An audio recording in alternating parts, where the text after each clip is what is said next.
Today we see derivative of implicit function. याच्यामध्ये आज आपल्याला काही प्रूफ्स पाहिजेत. म्हणजे जर फंक्शन दिलेलं असेल तर त्या पर्टिक्युलर टाइप मध्ये आपल्याला त्याचा डेरिव्हेटिव्ह प्रूफ करायचा. मग आता फर्स्ट फंक्शन आहे sec inverse x³ + y³ upon x³ - y³ is equal to 2a. Then show that dy by dx is equal to x² tan square a upon y². मग आता हे असंच प्रूफ घेण्यासाठी आधी आपल्याला काही सिंप्लिफिकेशन करावं लागेल. First of all, we write given sec inverse x³ + y³ upon x³ - y³ that is equal to 2a.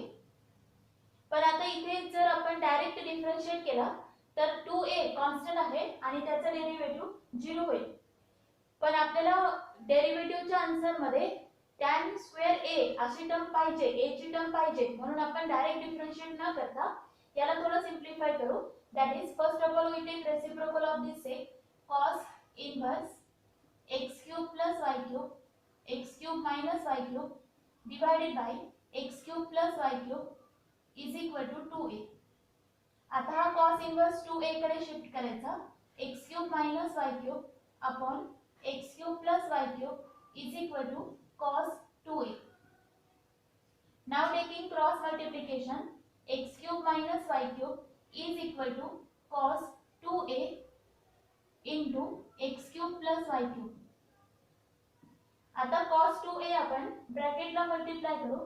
then we get x³ - y³ is equal to cos 2a into x³ plus cos 2a into y³. आता आपण x³ x च्या terms एका बाजूला आणि y च्या terms एका बाजूला घेऊ. म्हणजे ही x³ ची टर्म इथे घेऊ. x³ minus cos 2a x³ is equal to cos 2a y³ plus y³. Now taking x³ common and y³ common from the two sides, that we get 1 minus cos 2a x³ is equal to 1 plus cos 2a y³. म्हणजेच y³ is equal to 1 minus cos 2a upon 1 plus cos 2a into x³.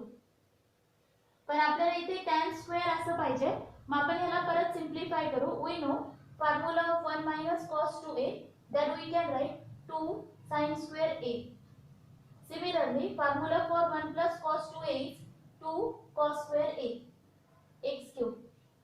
Now to get cancel, y³ is equal to sin square upon cos square, that is tan square a into x³. आता हे जे answer आहे y³ is equal to tan square a x³, याला आपण differentiate करू with respect to x.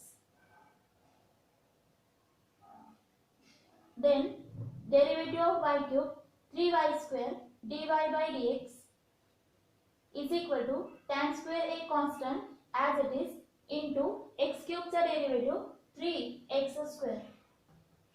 Now simplify this 3y² or shift 3y² to the right side. 3 get cancel and we get answer dy by dx is equal to x² upon y² into tan square a. Next question is if y equal to root under tan x plus परत root under tan x plus त्याच्यामध्ये परत root tan x plus infinity, then show that dy by dx equal to sec square x upon 2y minus 1.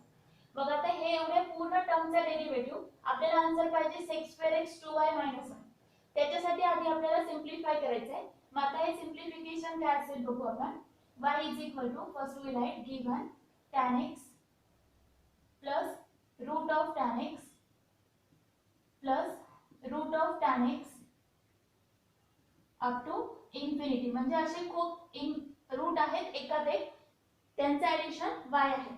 Squaring on both side, root काढून टाकू आपण. Squaring केल्यानंतर that we get y² is equal to, पण आता square केल्यानंतर फक्त हा बाहेरचा रूट कॅन्सल होईल, आतले रूट तसेच राहणार. tan x plus tan x plus again root tan x plus up to infinity. पण आता केअरफुली पहा, जर आपल्याला असं दिलं 1 plus 1 plus 1 plus 1 up to infinity, तर आपण ह्याचं ॲडिशन इन्फिनिटीच लिहितो. म्हणजे जर इज इक्वल टू ह्याला y दिलं तर ह्याचं ॲडिशन आपण y लिहिणार. यातला जर एक 1 कमी केला तरीही त्याचं ॲडिशन काय होणार, yच येणार, म्हणजे इन्फिनिटीच येणार, कारण हे इन्फिनिटी पर्यंत वर आहे. मग हीच कन्सेप्ट आपल्याला इथे घ्यायची आहे. y² इज इक्वल टू हा tan x as it is plus आता हे जे root tan x plus root tan x plus root tan x हे असं डॅश डॅश आहे, म्हणजेच ही पूर्ण टर्म आपण y कन्सिडर करणार. इन्फिनिटी आहे म्हणून ही टर्म आपल्याला y कन्सिडर करता येईल. आता y कडे y घेऊ, y² minus y is equal to tan x. Now we differentiate it with respect to x. Differentiate with respect to x. Then derivative of y² is 2y dy by dx. Derivative of y is 1 means dy by dx is equal to derivative of tan x is sec² x. आता dy by dx यातून आपल्याला common काढता येईल. 2y minus 1 dy by dx is equal to sec² x. आता हा 2y minus 1 इकडे divide, म्हणजेच dy by dx is equal to sec² x upon 2y minus 1. And that is our proof. dy by dx is equal to sec² x upon 2y minus 1. मग अशा टाइपचे questions जर MCQ ला आले तर एका क्वेश्चन वरून आपल्याला बाकीचे आन्सर्स डायरेक्ट लिहिता येईल. म्हणजे जसं हे रूटचा फॉर्मॅट तसाच आहे, फक्त tan x च्या ऐवजी दुसरी कुठलीही टर्म दिली तर फक्त त्याचा डेरिव्हेटिव्ह आपल्याला न्यूमरेटरला लिहायचा आहे. डिनॉमिनेटरला प्रत्येक वेळी 2y minus 1 येणार. म्हणजे जसं की e raised to x e raised to x e raised to x असं जर असेल तर आन्सर येणार e raised to x upon 2y minus 1. समजा cos x असेल तर त्याचा आन्सर येणार minus sin x upon 2y minus 1. जर log x असेल तर त्याचा आन्सर येईल 1 upon x upon 2y minus 1. म्हणजे त्याच प्रोसेसने आपल्याला करायचंय, फक्त हा न्यूमरेटर दिलेल्या फंक्शनवर चेंज होईल.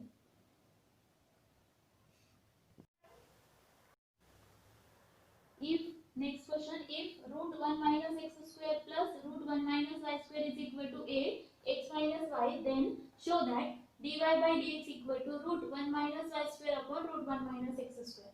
म्हणजे इथे आता डेरिव्हेटिव्ह फाइंड करून आपल्याला हे आन्सर प्रूव्ह करायचं. बघू, first we write given root 1 minus x square plus root 1 minus y square is equal to a in bracket x minus y. आता इथे आपल्याला डायरेक्ट डिफरन्शिएट करता येणार नाही, इथे सबस्टिट्यूशन करावं लागेल. Put x equal to sin alpha and y is equal to sin beta. म्हणजे कन्सिडर करायचे to solve this question and get the answer as given in the question. Then root 1 minus sin square alpha plus root 1 minus sin square beta is equal to a sin alpha minus sin beta. आता इथे आपल्याला 1 minus sin square alpha म्हणजे आपल्याला formula लिहिता येईल cos square alpha, fundamental identity. इथे लिहिता येईल cos square beta is equal to a sin alpha minus sin beta. Now this cos square and root cancel. Cos alpha plus cos beta is equal to a in bracket sin alpha minus sin beta. आता आपण इथे cos c plus cos d चा formula use करू. d factorisation cos c plus cos d that is 2 cos alpha plus beta upon 2 into cos alpha minus beta divided by 2 is equal to, आणि इथे sin c minus sin d चा formula use करता येईल a cos alpha plus beta upon 2 into sin alpha minus beta upon 2. आता बघा इथे cos 2 आहे, 2 into cos alpha plus beta upon 2 sin alpha minus beta upon 2. आता इथे 2 cos alpha plus beta, इथे पण आहे 2 cos alpha plus beta. हा cos इकडे डिवाइड केल्यानंतर 2 आणि cos alpha plus beta cancel होईल. we get cos alpha minus beta divided by 2 is equal to a sine alpha minus beta divided by 2. आता आपण हा साइनची टर्म इकडे कॉस कडे घेऊ. That is cos alpha minus beta divided by sin alpha minus beta is equal to a. Cos upon sin is cot alpha minus beta that is equal to a. आता cot ला a कडे घेऊ म्हणजे alpha minus beta is equal to cot inverse a. आता alpha ची value आपण जी consider केली आहे x equal to sin alpha म्हणजे अल्फाच्या जागेवर आपल्याला लिहिता येईल sin इनवर्स x आणि बीटाच्या जागेवर लिहिता येईल sin inverse y and that is equal to cot inverse a. आता हे सिंप्लिफाय केल्यानंतर याला डिफरन्शिएट करता येईल आपल्याला with respect to x. sin inverse x चा derivative 1 upon root 1 minus x square minus root 1 minus y square dy by dx is equal to cot inverse a. याच्यामध्ये x नाही y नाही म्हणजे याचा डेरिव्हेटिव्ह 0. आता रूट 1 मायनस एक्स स्क्वेअर ला 0 कडे घेऊन आपल्याला फायनल आन्सर लिहिता येईल. Then -1 upon root 1 minus y square dy by dx is equal to -1 upon root 1 minus x square. आता हा रूट 1 मायनस एक्स स्क्वेअर इकडे घेऊ म्हणजे dy by dx is equal to -1 upon root 1 minus x square into root 1 minus y square upon -1. -1 cancel. dy by dx is equal to root 1 minus y square upon root 1 minus x square. आणि division किंवा मल्टिप्लिकेशनला आपल्याला route एकत्र करता येतो. therefore dy by dx is equal to root 1 minus x square upon root 1 minus x square. That is our proof. Next example is if y equal to cos inverse 7x raised to 4 plus 5y raised to 4 upon 7x raised to 4 minus 5y raised to 4 is equal to tan inverse a. Then show that dy by dx is equal to y upon x. म्हणजे इथे आपल्याला हे term differentiate करून dy by dx equal to y upon x असं show करायचं. What is given? Cos inverse 7x raised to 4 plus 5y raised to 4 upon 7x raised to 4 minus 5y raised to 4 is equal to tan inverse a. Then first of all we write given cos inverse 7x raised to 4 plus 5y raised to 4 upon 7x raised to 4 minus 5y raised to 4 is equal to tan inverse a. आता हा cos inverse आपण पुढे घेऊ 7x raised to 4 plus 5y raised to 4 upon 7x raised to 4 minus 5y raised to 4 is equal to cos tan inverse a. आता ही जी term आहे cos tan inverse a he constant आहे कारण याच्यामध्ये x पण नाही y पण नाही. मग आपण ह्या पूर्ण टर्मला p कन्सिडर करू. Then cross multiplication 7x raised to 4 plus 5y raised to 4 is equal to p into 7x raised to 4 minus 5y raised to 4. p ने ब्रॅकेटला मल्टिप्लाय करायचं 7x raised to 4 plus 5y raised to 4 is equal to 7px raised to 4 minus 5py raised to 4. आता आपण x कडे x आणि y कडे y घेऊ 5y raised to 4 as it is plus 5py raised to 4 is equal to 7px raised to 4 minus 7x raised to 4. Now taking y raised to 4 and x raised to 4 common, that we get 5 plus 5p y raised to 4 is equal to 7p minus 7 x raised to 4.